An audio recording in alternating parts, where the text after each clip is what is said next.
Hi all అందరికీ నమస్తేనండి. Today మా గార్డెన్‌లో సొరకాయలకు కోసేయడానికి రెడీ అయిపోయాయి అండి. ఎవ్రీ ఇయర్ మళ్ళీ ఈ ఇయర్ కూడా చాలా కాయలొచ్చాయి. వేసింది 3 విత్తనాలు. బట్ కానీ ఎంత బాగా పాకిపోతదోనండి ఈ చెట్టు. పక్క వాటినన్నిటిని డామినేట్ చేసి ఇదే పాకేస్తాను అంటూ ఉంటదనమాట. చూసారు కదా ఎన్ని కాయలున్నాయో. రోజుకొకటి కోసుకుంటూ వచ్చేసానండి. ఈ కాయలను చూస్తూ ఉన్నప్పటి నుంచి ఒక లేత కాయని జ్యూస్ చేసి తాగాలి అనిపిస్తుంది అనమాట. చూసారు కదా ఇవైతే బాగా పెద్దయి అయిపోయినాయి. ఇంకా పెద్దయి అవుతాయి ఉంచితే. కానీ ఇంకా ముదిరిపోతాయి అని చెప్పి కోసేస్తూ ఉన్నాననమాట. ఇవాళ 3 కోసేసానండి. ఇంకా ఉన్నాయి.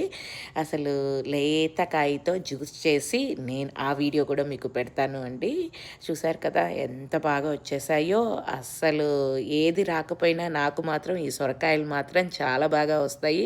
ఇంక అంతేనండి. ఫ్రెండ్స్‌కి ఇవ్వడమే తరువాయి. Thank you all for watching.